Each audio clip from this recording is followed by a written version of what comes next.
to Movies, Films, and Flicks. I am Mark Hoffmeyer, and joining me is a man who just ordered way too much shrimp.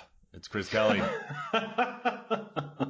Yeah, hello everybody. That was a lot of shrimp, Chris Kelly. Yeah, the ocean just called and they've run out of shrimp. So there's a scene in this movie, Liquid Sky, where there's a doctor, Dr. Johan and Sylvia, they're in a house and they're going to spy on some people across the next building, and she orders some dinner. And she just proceeds to order jumbo shrimp, coconut shrimp, fried shrimp. I mean, she goes full Bubba before Bubba in this film. And shrimp's not cheap. So she ordered a ton of shrimp in this.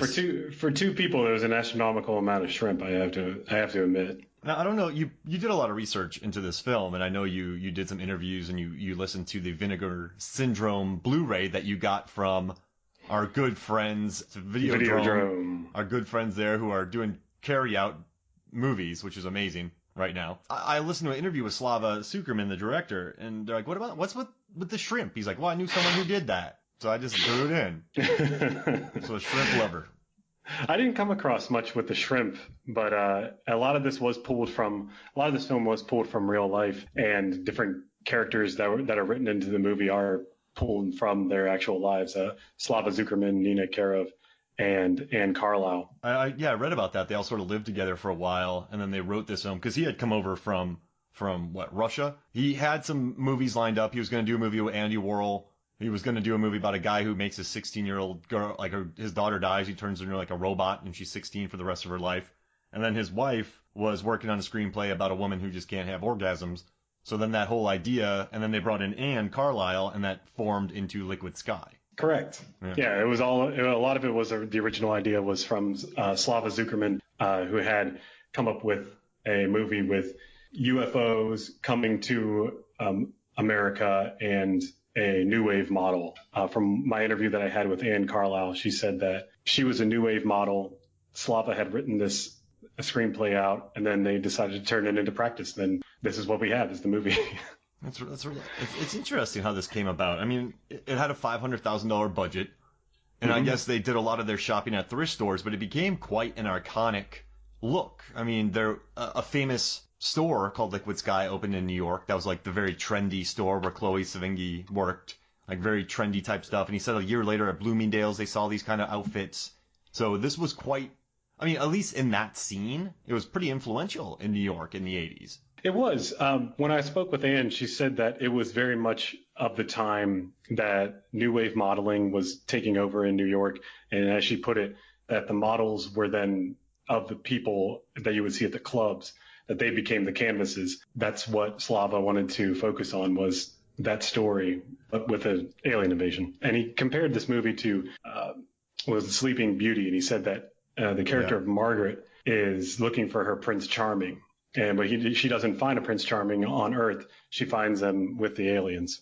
Yeah, on Earth, she finds a cocaine dealer. She finds a soap actor. She finds a lecherous teacher. She finds a druggie that's squirrely. She doesn't have good luck in this. It's a long day for her in this. So when I watched this film, right, I knew nothing about it. You're like, Mark, watch this movie. So I'm like, okay, I'll watch it. I trust Chris Kelly. I don't anymore. But I watched it and I was like, what is happening? It's a very disorienting. The vibe is off. It's a very unique film. It's a cult film. And I was kind of worried because when I found out that a guy directed it, I'm like, oh, this is like, I just wasn't into it. Like, I'm like, what is this guy doing? But then I found out about his wife, and Anne wrote it, and they were a big part of this, and it made me feel a little bit better about it. But before we get further into this, I know, how long is that? So, all right, there's a scene in this where, Adrian? Where she sings Rhythm Box.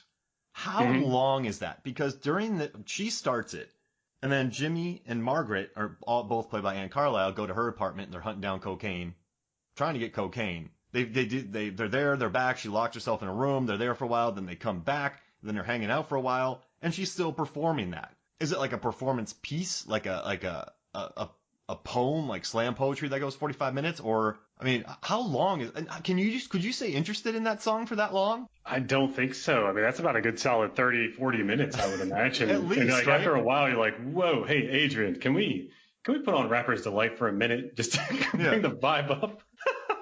Like that's a long. I didn't see any water in her hand, and she's wearing ear warmers backwards on her forehead in this movie.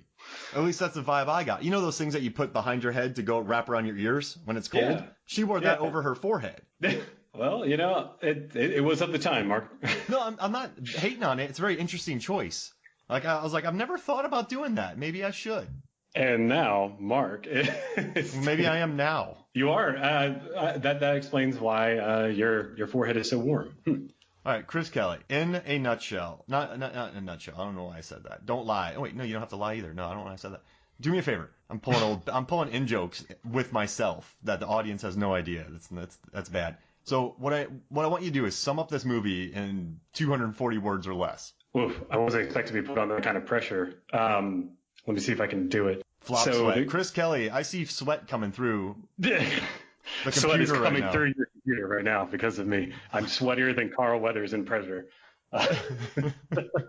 I would say that aliens come to Earth to infiltrate the modeling industry in early 80s New York City, only to fall in love with Margaret and test her strength. Really? I thought it was.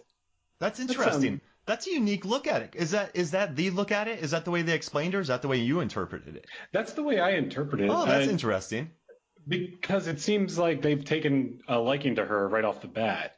Because they come to Earth, they see her through her window, they see Margaret through her window, and they immediately are infatuated with her. Every person that she becomes in contact with and they have an orgasm, they are killed, leaving her to have utter dependence on them. And that's what we see at the end, very much she climbs the top of the roof and she's professing her love to them, and they beam her up to their ship. With a ton of heroin in her system. With a blast of heroin.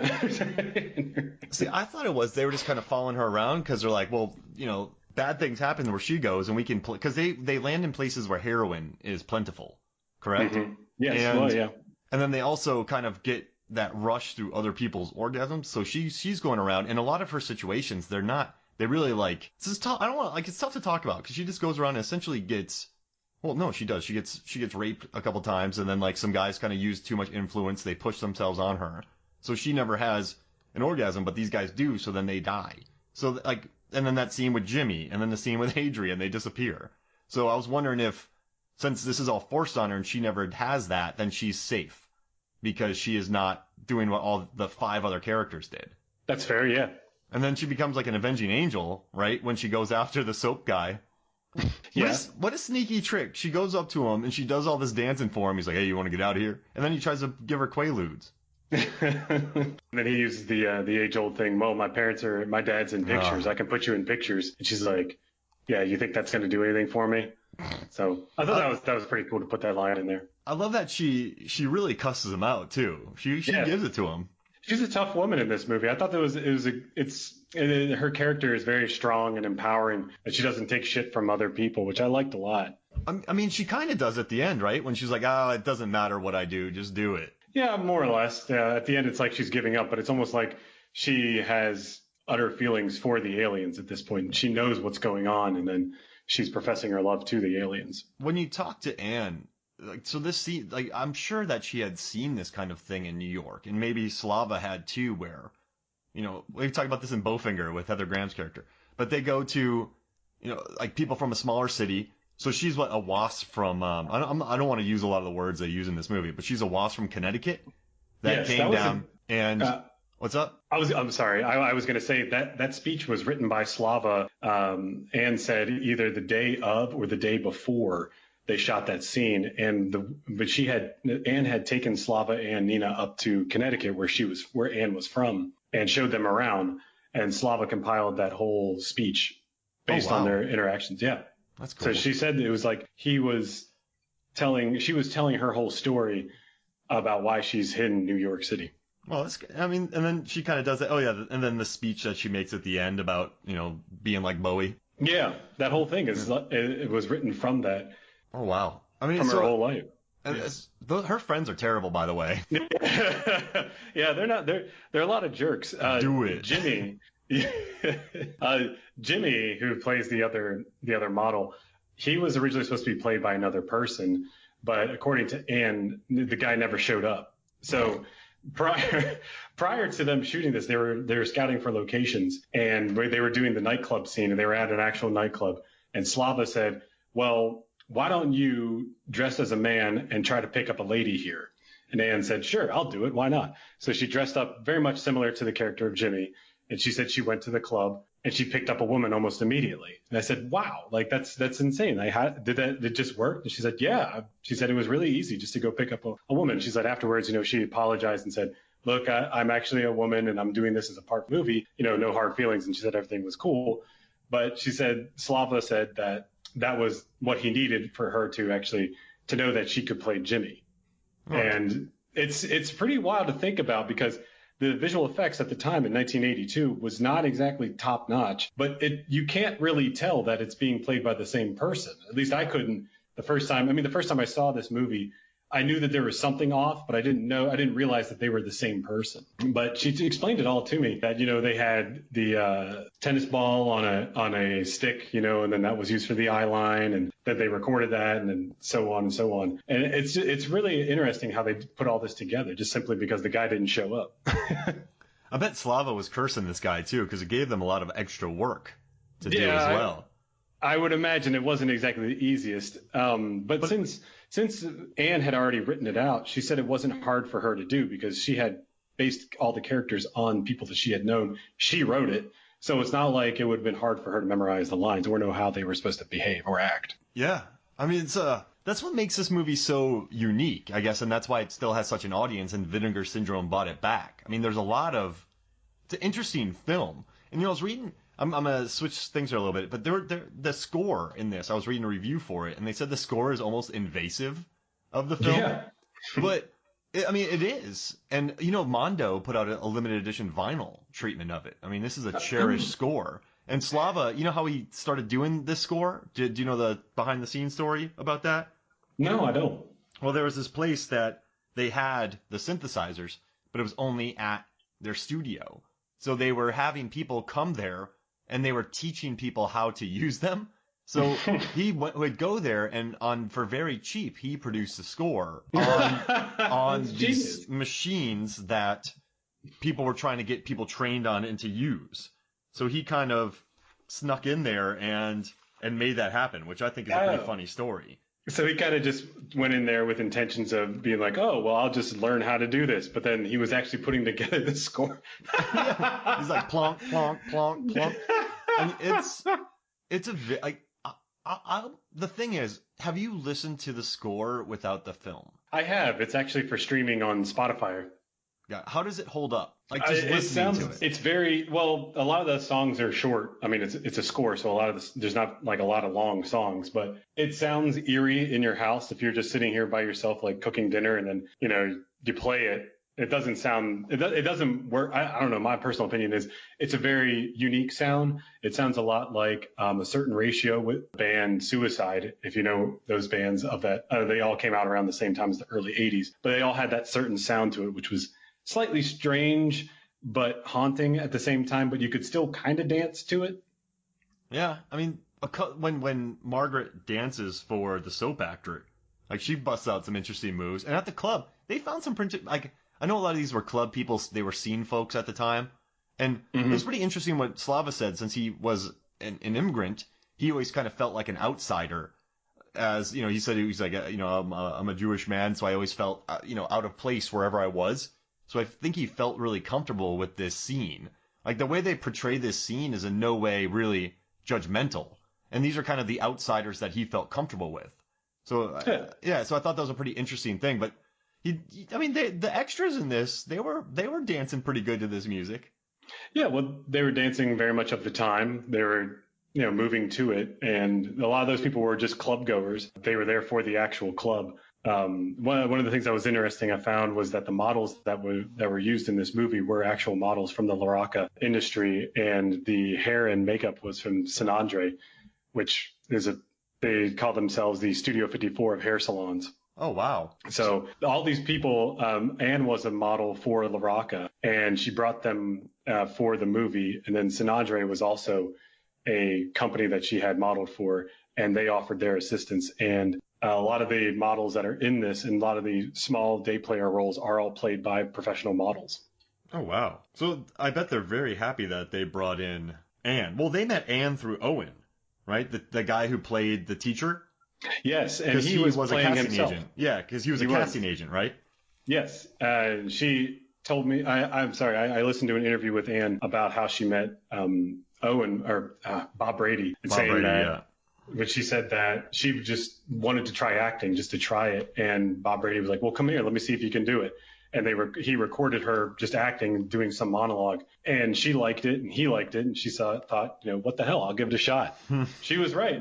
Like it's interesting how everybody who's involved with this production, they all kind of knew each other. It was almost like a really big, happy family. And that was what Anne had told me, was that filming this movie, it was a lot of fun. It was grueling hours. It was long shooting days. They shot in her house, but at the same time, it was great. Everybody was nice. It was like a big family. It kind of seemed like that, too, because the cinematographer, Yuri Naiman, his wife, she also did production design and costume design. And then Yuri shot the thing. So these were all kind of it wasn't, but see, you know what's weird is you work these grueling shoots, and we've been on some grueling ones before. And when it's wrapped, you're like, that was great. But when you were there, you're like, I hate life. Does that make sense? Yeah. Like, you're like, I hate all of you. The second to last day of filming, you're like, you all are terrible people. I'm never going to talk to any of you again. I hate you. I hate all of you. And then when you wrap, you're like, you guys were the best. And they give you like a water cooler. Like they give you a cheap water thing, And you you're get like, a water oh my bottle. God. Yeah, they give you a water bottle as a wrap present, and then you get like some free pastries, and you're like, this was the greatest shoot of my life. Yeah, that's what keeps bringing us back. The free shirts and hats. I need those water bottles. I'm actually using mine that I got on a production right now. And also, the production design and costume was by Marina Levikova, but she did an awesome job, I think, with $500,000. Yeah, I'd say. Oh man, she blew it out of the water. I read that later on in life she became a cartoonist. Oh, that's nice. Yeah. She dressed the heck out of these people in this film. Yeah, a lot of the clothes that they used, from what I've read, came from the Goodwill, but it was all styled for the time period, and all their hair and everything was just not of the time. I mean, it was of the time, but it was more of a new wave thing. Anne had told me that the main difference between regular modeling and new wave modeling, there's not really much except for the styles. So it's like the hair was, crazy. And looking at it now, that we watch this movie now, we don't see this movie as being like weird or out of place. But at the time, to have someone with, platinum blonde hair and then a big red mohawk in the middle looked really weird. Yeah. And to be a model doing that was just not heard of ever. And to have, there's a woman who has, a shaved head with spiky front, spikes in the front, the Liberty spikes. Mm-hmm. That's just not something that you saw at the time. In that new wave, blaring on synthesizers. Yeah, I mean, we got a lot of good music from that. I mean, Simple Minds, I think, is one of the best bands out there. They're very much before their time. I mean, they were way ahead of their time. If you listen to their music, they're the ones who did "Don't You Forget About Me" for Breakfast Club. Listen to their stuff that's not that, because it is nothing like that song, and it's so beyond its time. Like if you listen to it now, you would swear it came out in the last year. Wow. It's insane. A lot of their music is really good. I'm a big fan of theirs. Well, since you told me to listen to them, I'm not. I'll discover them. I'll discover them a few months later. They'll be like, "Hey, Chris, have you heard of these guys?" I blanked it as soon as you said listen to them. I'm like, you know what, man? Don't tell me what to do. Come rolling over to my place, cranked full volume from your truck. Be like, "Hey, Chris, I just found this band." You know that Lonely Island song, "Threw It on the Ground"? Oh goodness. He's like, I went to my favorite hot dog place and he gave me some free chips. I threw it on the ground. He's like, I don't need your charity. Now, Adrian, she might be one of the, not performance wise, but as a character, as a human being, she might be one of the worst human beings put on screen. She's a brutal woman in this. I mean, she takes no prisoners, and she is very mean. From what I've read, she's a very sweet woman in real life. I bet. I'm not. That's why I don't want to say. And also since they didn't improv much on this because Slava said there's no time. They didn't have any time at all. I talked to Anne about that as well, and she said they literally had no time and no money for improv. And the reason why you don't see a lot of movement on them in certain scenes is that things were shot with high neon lights. Yep. And she said if we were to move an inch or less while we were talking, they would have been out of focus. Yeah, most of it was lit with neon lights, correct? Correct, yes. And that's very hard to shoot, especially with film. So for them to do a lot of movement just isn't happening. That's the reason why you see a lot of people standing still and not a whole lot of movement, especially, like we said with the monologue scene at the end. And she uses neon paint to paint her face, which I thought was beautifully haunting. Oh, man, Adrian. Oh yeah, she's when just when Margaret tells her what happened to her the night before, she's like, "Oh, get over yourself." Yeah, right. She's like, "Apple pie, shit." Like she's just so like she says the meanest things, and at the end she like takes advantage of. Oh, she disappears, I guess, at the end. But like, hey, who wants to get who wants $300 to like pay me to do this? And it's such a such a jerk move. And then Adrian disappears, and those ladies that were holding Margaret down are like, "What have we done?" Like, well, come on, guys. How would you respond to that if you were in real life? Like, it's just like Jimmy just disappeared, though, and like, I'm sure it can be explained by science. Like, what? Yeah, no. Like, if I was in a party and we were sitting there chatting, and all of a sudden, I mean, there's nothing. What would you say? Like, hey, so. I don't know about y'all, but I'm getting out of here. Chris Kelly disappeared. There's no like you know how people do sleight of hand with card tricks, and you're looking at one thing, and then they pop a quarter up in the air. But yeah, a person disappeared. Like, hey, I don't see no deck of cards, bro. Yeah, I mean, is it a hologram wall that Jimmy backed into? Jimmy loves cocaine. He's a big fan, I got to admit. Jimmy's breaking into people's houses looking for cocaine. He's trying to use anybody that he can to get some more. He just wants money from his mom.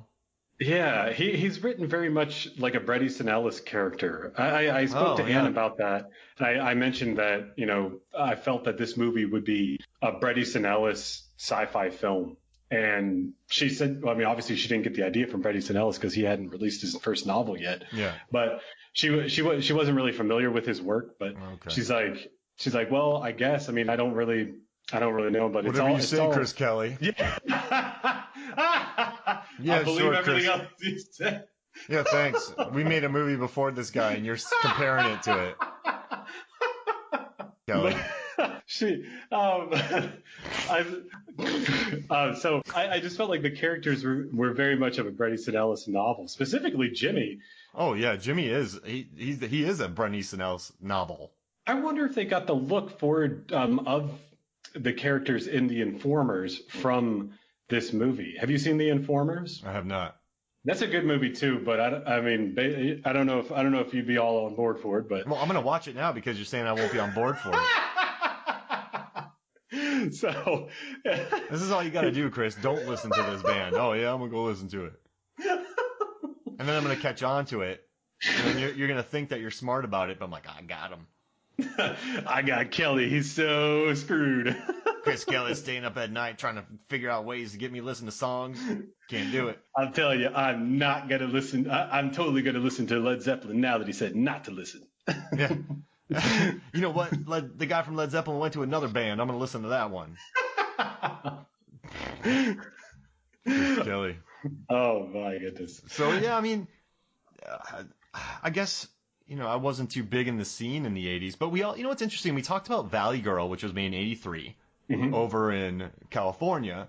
And then we have this one, which was made in 82 in New York. And I think they're pretty great time capsules. I mean, this one's obviously more heightened.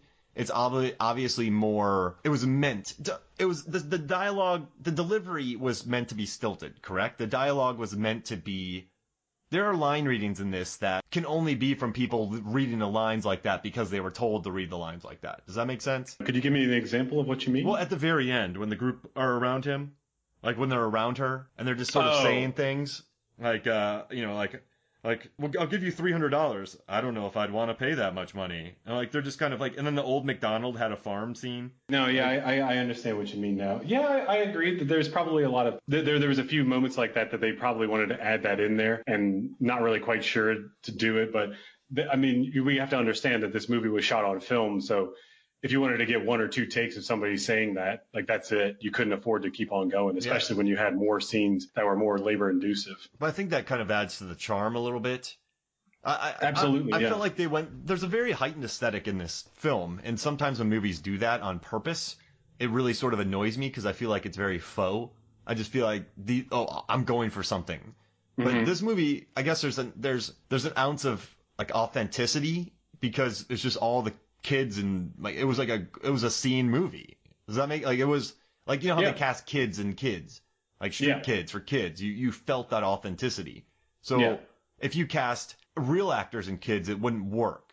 So I think this movie's helped by what Slava cast and like the low budget aesthetic. It's sort of like mumblecore, which would be, some people whenever you need to have an authentic mailman, so why don't you hire a mailman to play a mailman? I am so done with mumblecore though. Oh man, I'm so happy that thing's over. Yeah, well, it had its comeback for a couple of years, and yeah, I personally enjoyed some of the movies. Yeah. I'm gonna improv. We got a basic outline, and then we'll just mumble the rest of it and be uncomfortable. Mumblecore. Did I tell you about the mumblecore movie I made up? So it's called Yeti. It's called Yeti 2 Cold Snap. Have you heard about this? Oh no, no. So it's about these car dealers in Florida, and one of the car dealers, his girlfriend is a big fan of Duplass brother movies, and he gets jealous,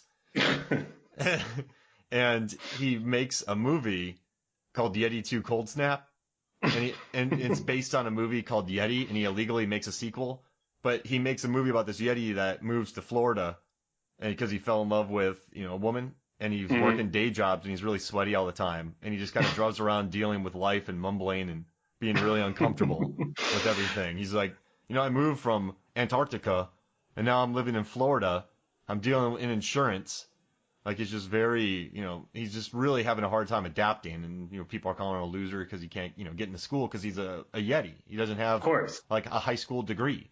So he's just going through tough times and he mumbles a lot in his car with the air conditioner pumping. That sound all that sweating sounds like your your trailer that you made about the guy who perspires to inspire. Oh yeah, run. I died laughing when I first saw that.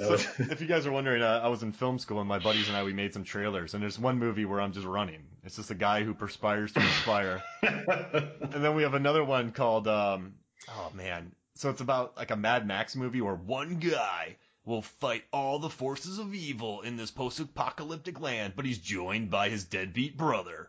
And so it's like it's Mad Max and Jonah Hill from one of his I don't know, one of his movies where like a deadbeat kid and they're just going around fighting people who steal gasoline.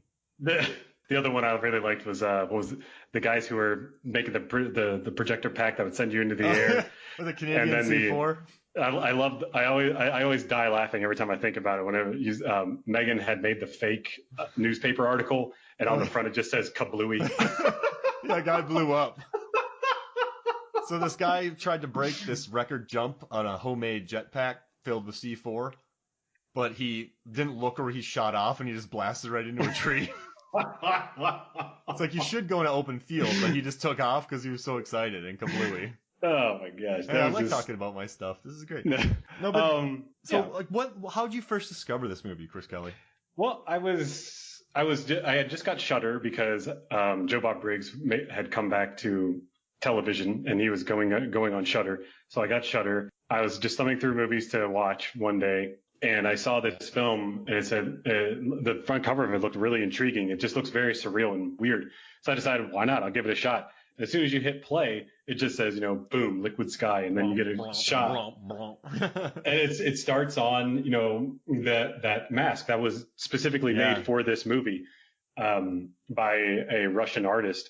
And then you just pull back, and then you go to a club, And it's just this very strange film. And I personally love anything that's out of the ordinary. I always love it because I love things that are just different and not the normal. So when I just was immediately hooked. So I started watching it, and I just thought this was just it was an interesting film. So I watched it again and I watched it again. And then I saw that Vinegar Release had made a full on treatment of this movie, and I loved it. So I just watched it and just thought this was a fantastic film that I think that more people should be involved in watching. You know, Chris Kelly, this is how he eats sandwiches. He puts two pieces of bread together and he sandwiches the bread with meat and lettuce and all that stuff. I take the sandwich, I punch it, and then I hand it to another guy. You do weird things. You like things backwards, Chris Kelly. First I put on the lettuce, and then I put the mustard on the ground. And then you drop the lettuce on the ground? And then I wipe it up. I throw that away. Take it out of the trash compactor. Chris Kelly, you got a system. It's really impractical, but I mean, it does wonders for my weight loss. Would you? Yeah, it takes you an hour to make a sandwich. Would you have liked to work on this film? Like, so would this have been a picture you'd like to work on? Because let's say from a PA standpoint. Well, from a PA standpoint, this was a non-union film, yeah. So there was a lot more hands-on. I enjoy more hands-on films. So yeah, I would have enjoyed working on this movie. It's interesting that you bring up being a PA on this. Actually, the PA that was on this movie, who was also a double for Jimmy, because whenever you see Jimmy is turned from behind to do the over-the-shoulder onto Margaret, that's obviously, we all know from working in the business that would be a photo double. So the person who was Jimmy's photo double was a man named Jeff Most. He was also a PA on this. And then later on, he became a producer, and he produced movies such as The Crow. Oh, wow. Yeah, right? And then he did The Specialist, and he did all the sequels to The Crow and the TV shows. And he's still currently working right now. And he has nothing but fond memories of this movie. He talked about it on the documentary Revisiting Liquid Sky. How about this? Let's take a quick break, and when we come back, I just want you to kind of fill me in more about your interview with Anne and more about the extras on this film. How's that sound? Sounds awesome. Hey, I would have been like, I hate it. Right. We'll be right back.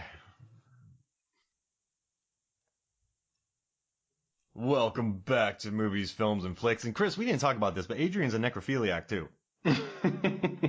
Yeah, she's definitely a woman who enjoys sexual encounters. When Owen dies and gets a crystal or pulled out of his head, then she sits on his head. It's an awkward scene. It's strange, to say the least. This is one of these movies where if you have on and someone who isn't into these movies comes in and sits down with you and like, hey, what are you watching? There's going to be some explaining to do. I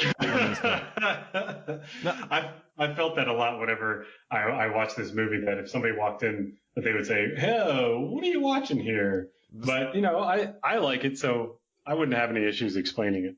Got it. And now, I do think if you're kind of on the fence about this movie, even after this podcast, I recommend going to IMDb, and they have about 73 pictures. And just scroll through the pictures, and you'll get a look of the neon lighting, the vibe, the colors, the hair, the style of it. So it's very much like how Nicholas Ren does his movies now.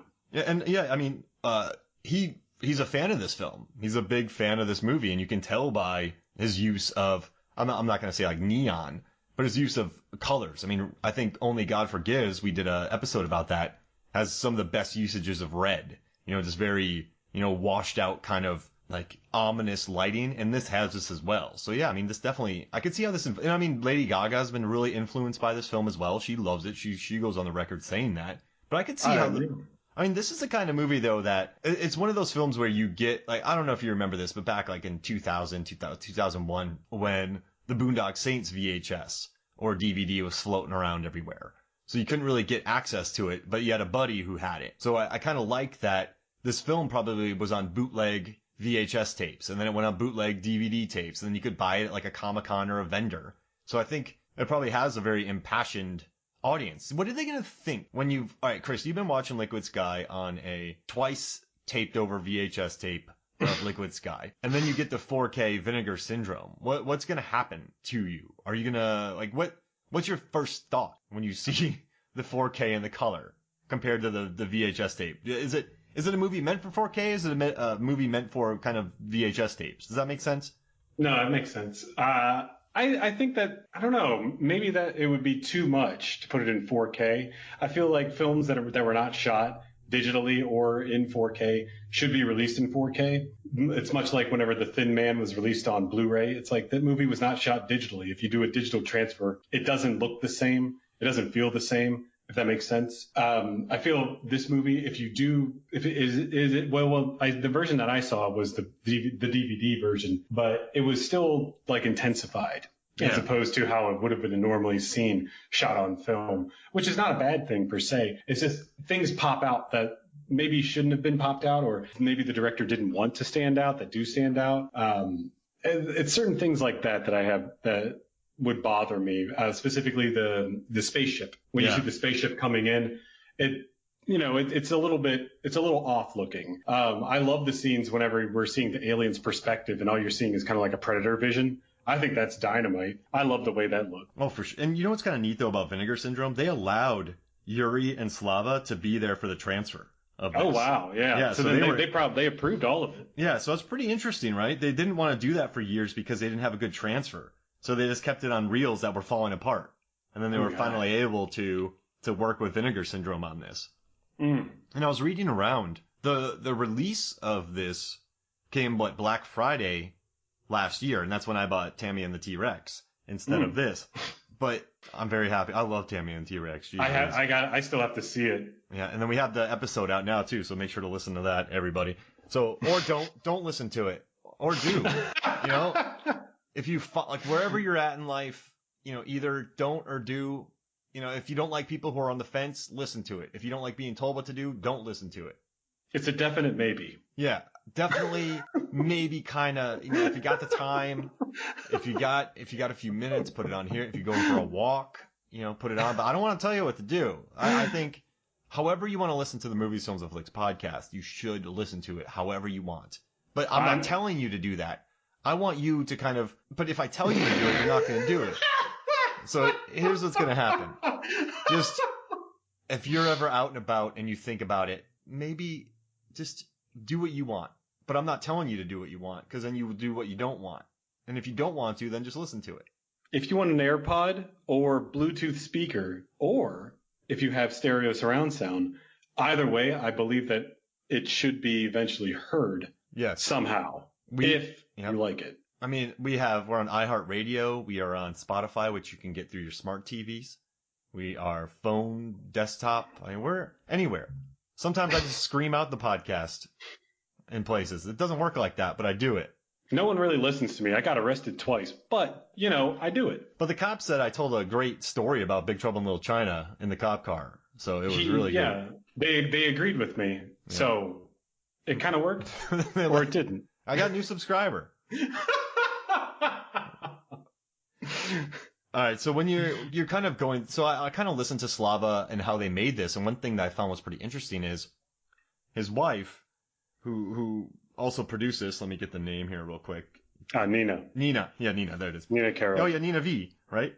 Nina Karov. Yeah. Yeah, Karov. I got it right in my notes. I missed it. But they said that one time the fire marshal and some police walked into one of their scenes in the apartment, and there's just a ton of people standing around, and Nina just goes, "I got it." And she took the guy outside, and then they just filmed their scenes, and it was all over. Yeah. I like that as far as a producer. That's what you have to be on indie films. Oh, yeah. And, I mean, this film was shot very, very much like that. It was shot in Anne's actual apartment. So a lot of the scenes take place in the place that she was actually living at the time. She said it was cold in the wintertime and hot in the summertime. So there wasn't, central air and everything wasn't really quite a thing yet. And it wasn't really the most pleasant experience. But she said that there was a lot of times that, people would come and go. You have to work around that. But it's good with the fire marshal. It's like, oh, yeah. You just have them pull them to the side, shoot the scene really quick. And then it's like, okay, cool. We're sorry. We won't do it again. Hey, look that way. Action. She said that Anne told me that one time whenever they were shooting, because some of the scenes take place at night. What was really interesting was some of the scenes that they shoot outside were shot during magic hour, which is the reason why that they look so beautiful. But they could only shoot for so long because this movie was, she said she thinks that it was shot, she's pretty sure it was about a 3-month shoot, but it was definitely, she said it started out, they were cold, and then it ended when they were hot, or maybe it's reversed. I can't remember, but it was definitely a long time. They shot this stretching $500,000 out to 3 months. That's nuts, isn't it? Right. It's really good, but I mean, for adjusted for inflation, that would be 1.5. something It's like like that's that. around 1.5 million, but that's Yeah. still not a lot of money as far as shooting a film goes. Yeah, but like it's like you hear about Insidious. That was what 2010. That had a $1 million budget. And That's throw in some nuts. inflation, it's like 1.2. But they shot that in like 14 days. So That's insane. I mean, I guess it That movie's works. so good too. Yeah, I love that picture, and I like the low budget aesthetic of it. But 3 months. But I guess since you have such a small, intimate crew, you can kind of Yeah, and you also have balance to that. you also have to know that a lot of these people that were here, they were here because they were friends and they were here, working with each other and from different industries, and they were all working together. And also, this movie was, you could tell it was used to showcase the modeling and the hair and makeup. I mean, Yeah. it's extravagant, so you use this movie as a platform. And it was fairly successful when it came out. It grossed 1.7 million at the time, which was adjusted for inflation was 4.5 million. So that's a pretty successful film for $500,000 for 1.7 million. That's a lot of And- midnight screenings, right? From what I read, it showed for 23 weeks for midnight screenings, but Anne said that it was probably a little bit longer than that. But it was one of the more successful midnight screening films of all time. I mean, it's easy to see how this would have that audience. Of course, yeah, because it has a certain niche market, and of course you hit that market, and then not everybody's going to want to see it. Well, people from that market are going to want to see it. You're going to want to dress up, and you're going to want to go spend money on going to see the movie, and it's a beautiful experience as opposed to just going to see a movie. You're experiencing a live action theater almost. It's interesting with this film. I mean, man, I can't $500,000. I guess it's a decent sized budget, right? Well, I mean, for what it is, yeah. I mean, you got to know where to put the money, which Slava did. He put it in the visual effects and special effects, which that's what you would need in a movie like this, and also the hair and makeup. Yeah, I mean, and I guess keep the care because it's not. This movie only takes place over one day. It's a night. No, so it's one day, night, and then a day, and then it's over. Correct? This is not. So the course of this movie is essentially somewhere around 24 to 36 hours. I would say that it's probably more like 48 hours. But Because yeah. remember in the club on the first day, they're like, we have the photo shoot on Adrian's roof tomorrow. And that's when the movie ends. Yes, no, you're right. You're right then. Yeah, it's about 24 to 36 hours. Chris Kelly. No, this is just like that argument we had. What was it like a while ago? And it was yeah, like, it was 5 million. I'm like, yeah, it's more like 6. And you're like, No. what the? It was 255 million. And you're like, yeah, it's closer to 256. Chris Kelly. Chris Kelly. Oh, goodness. Chris Kelly. But I mean, it's so, I mean, you do, but the interest, like, it's only in the course of the day, but she does go through about what?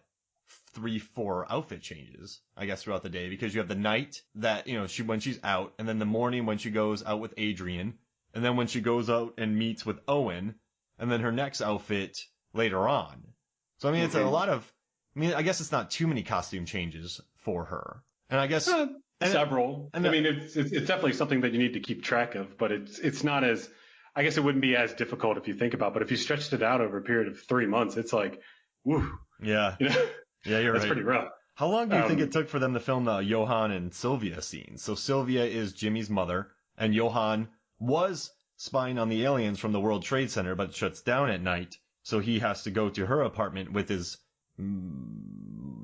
telescope. Telescope? No, Yeah, telescope. Yeah, to spy on them.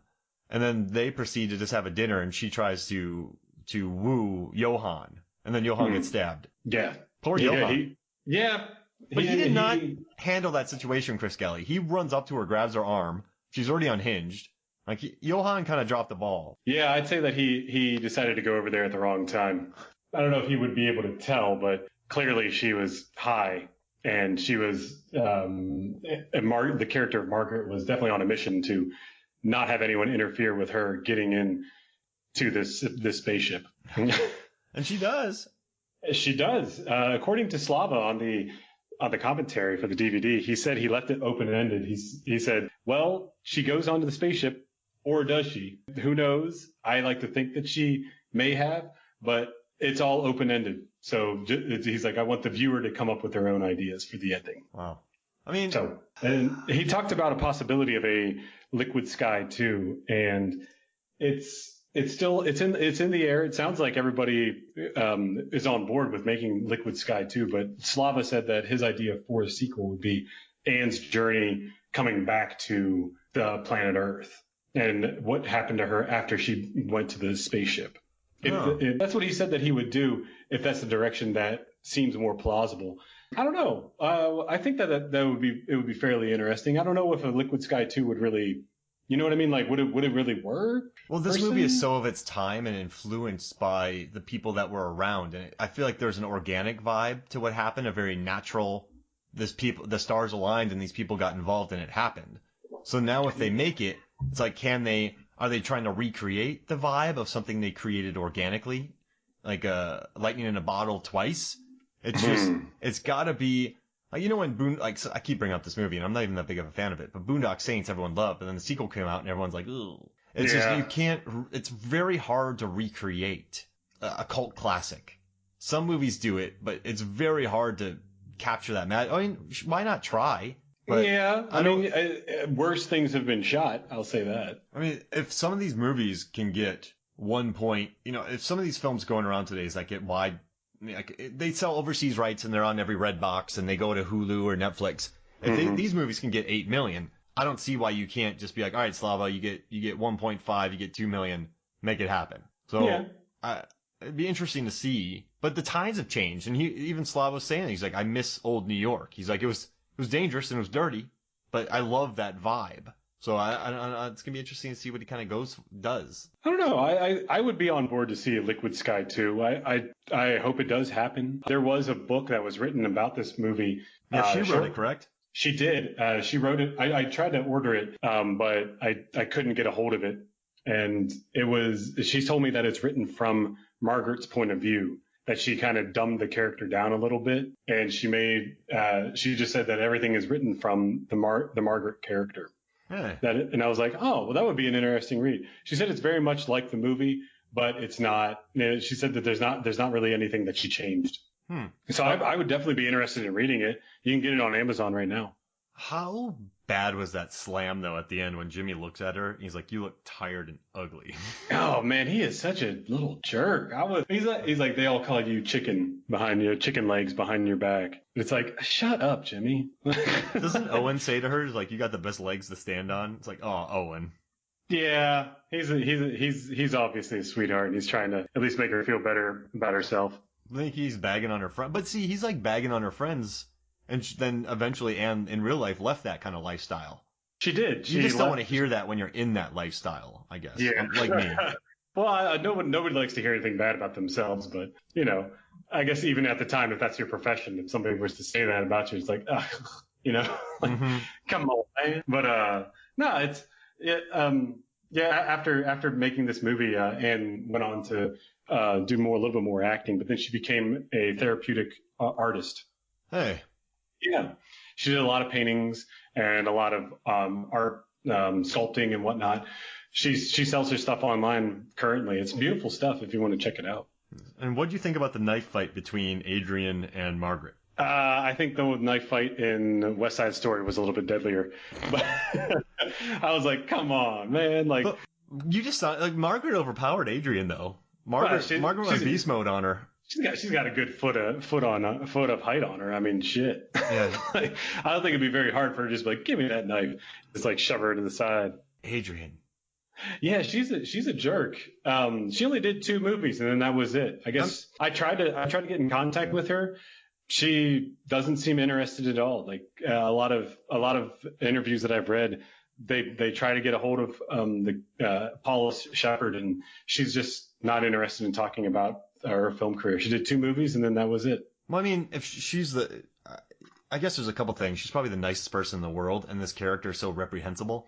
Yes, that probably gets old after a while. And that was a reoccurring theme that was brought up, that Paula was definitely a very sweet person, and she is absolutely nothing like her character, Adrian. So, like, you showed this people that, like, this is one of those things maybe we get a little older and you're the character of Adrian. And you're like, hey, you're in a movie called Liquid Sky? We should watch it. And you're like, hey, you did Alice, sweet Alice? Yeah, so it's, but I mean, it's not a knock on her performance. I mean, she's really able to portray a kind of vile person successfully, and she does a good job with it.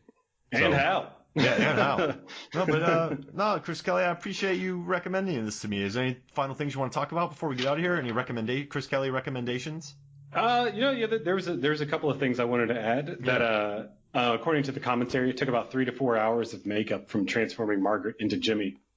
I felt Wow. that like pausing for half the day to then, well, not half the day, but for a couple hours of shooting. I mean, you could do pickup shots and whatnot, or inserts, or maybe get some B-roll in the meantime, but oof, that would have been pretty rough. And Coffee. Geesh. Anne said that, shooting felt almost like 24 hours a day to her because they were shooting in her actual apartment. So people, when they were done for the day, she would just go to her bedroom and sleep. She'd wake up and then they put makeup on her. But, thinking about it, you're basically in this world. This is your world for several months. So that would be very taxing, I would think, on a human being. But she had great experiences filming this movie. She had nothing but positive things to She say. moved out of that apartment after the shooting stopped. I would imagine, yeah. Yeah, so I read that, and she's like, well, from what I heard from Slava is that she wrote some really personal stuff into the screenplay, and she Hmm. had to go to some really kind of dark places, and so having the just to stay there again, I guess she just got out of there.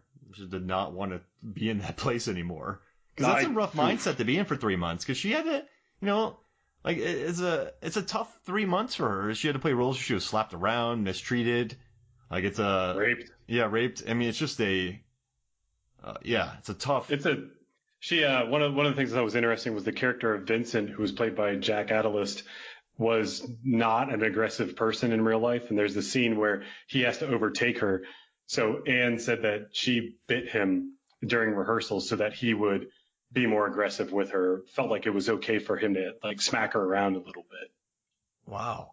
So she said that like that was one of the difficult things was that people didn't want to do that because they didn't want to hit one another. So she's like, well, fine, I'll bite you. And then he's like, damn it. And then he smacks her. That's a neat touch because in that scene I'm assuming that's the Quaalude scene, right? Yes. Correct. Yes. Yeah. So like he's definitely kind of womping on her a bit. Yeah. He's not exactly throwing haymakers, but Like for actors though. I mean, he's kind of womping a little bit. Like there's some genuine good hits. So this is kind of an interesting thing. The first time I watched this film, I read a review that really summed up my thoughts, and I think it was by Dread Central, I believe, and they talk about the first time you watch it, you don't know how to absorb it because there's no rhyme or reason. There's barely a 3-act structure. It's very off kilter. The music is invasive, so it's a very off-putting initial watch. But I guess once you get into the vibe of it, it's a much easier viewing. And I agree with that because the first time I watched this, I'm like, what am I doing? Now I appreciated the costuming and I appreciated the history of it, but it kind of kept me at arm's length. But now that I'm familiar with its beats, I think it's much more accessible. Yeah, you know what's interesting that you say that because Janet Maslin wrote in her review of this High Fashion and a UFO in 1983 said, "Make what you will of the moment, but it is not one that is easily forgotten." Yeah, I mean that's true. Very, very, very much goes along the lines with what you just said. Got any more facts for me? Yeah, actually, I do. I'm not trying to drag this out too far, but it was the journalist who's interviewing Anne during the photo shoot is actually her sister. Oh, nice. What's interesting is because she's asking her about her childhood, and then she's like, "Well, you know my childhood." Slava says that he doesn't condone drug use at all, but he does believe that the actors should know what it's like to be on the drugs that they are interpreting on the screen. And Anne says in the commentary that she snorted heroin once just to see what it was like, and she hated it. And she says she put it in the commentary, "I acted like a complete fool, and I'll never do it again." That's the reason why she pulled that as inspiration for that scene at the end where she shoots heroin into her veins, and then she goes on the top of the rooftop. She's like, like, I'm coming, and she does that extremely haunting dance number. Yeah. I find that to be terrifying. It really haunted me for about a month, I'd say. I found it to be disturbing. Yeah, you were a shell of a man for a while. Just a couple of quick things I'd like to add. On IMDb, this gets a 6.1 rating. Rotten Tomatoes gives it a 95, and audience with 71%. I mean, yeah, that's about right. Yeah, I think it's fair. It's very much of the time, but it's a movie that I don't feel will go away. I think that I think in another so many years, someone else will come up to this and go, "Oh my gosh, have you seen this movie Liquid Sky?" If you do want to watch Liquid Sky, it's currently streaming on Shudder. It's on Amazon Prime as well, and it's also for rent at Videodrome. They have the Vinegar Syndrome version. Hey now. Yeah. All right. And now for my recommendations. Chris Kelly's recommendations. So, all right, what you got? As I've said before, these recommendations, they're not directly related to the movie, but it's kind of like if you think of the movie as your main course, this is a complement to it. So my recommendation, I only have one, and it is a movie that is currently streaming on Shudder that came out in 2019 called Dogs Don't Wear Pants. I don't know if you saw this movie, Mark, but it is definitely a trip and a half. Nope, I have not. I forget what country it's from. It's from Finland. I'm sorry. It's from Finland, and it's about a guy who loses his wife in a drowning accident, and he's still very much in shell shock over this. So he tries to go out and connect and meet with other people. While he's doing this, he meets a dominatrix. His whole world is completely changed and turned upside down. He falls in love with her, and it's almost like, is the dominatrix in love with this man, or is she doing it for the money? It's very funny. It's extremely brutal, and it's weird, but it has that charm to it. It has a very similar charm like Liquid Sky has a charm to it. Oh, wow. So I felt like this was a good pair to it. It's, like I said, it's currently streaming on Shudder. It's not a horror film. It's more of it's like a drama and a romance, but there's a lot of funny scenes in it too. Stuff that you don't think you would ever laugh at. For instance, there's a scene where she pulls his tooth out, and it's like, why am I laughing at that? But it's funny, you know what I mean? I mean, when I saw it, I was like, oh my God, but then it's like, that was just kind of funny. But there are some really great reviews. Like Kermode loves this movie. I mean, it's a really, really well reviewed film. And it's on Shudder right now? Yes, it's currently on Shudder. Nice. All right, sounds good. I say check it out. If you like Liquid Sky, I believe you will like Dogs Don't Wear Pants. Someone said it's a surprisingly joyful and darkly comic exploration of grief, trauma, and desire. Yes, that's pretty accurate. It doesn't seem like it would go together, but it beautifully does. I like movies, so that's why I kind of like movies by maybe like Lars von Trier, or there's the occasional kind of I Saw the Devil where they kind of blend some humor with very, very, very intense dark scenes. It's just I like movies that are able to walk a fine line of that. I still haven't seen I Saw the Devil. Oh, that'll punch you in the face. I know, you keep telling me to watch it. I'm still prepping myself. It'll throw you. Well, you know what? It's just a really chill film, man. You have never. Yeah, it's not bad at all, man. You're gonna watch it. It's like a nice G-rated movie. Pour yourself a nice glass of wine, relax for the evening. Yep. Super chill, man. Show it to the family. Brother. Oh boy. Any other movies, or was that it? No, that was the only one I felt that could really pair well with this movie. Well, that's a good rec, man. I like it. Good stuff, Chris Kelly. You brought it. Thank you very much, man. I've been wanting to, but no, thank you, man. All right, well, this was good, man. So for me, Mark Hoffmeyer, and for Chris, I'm ordering shrimp Kelly. This is Movies, Films, and Flicks.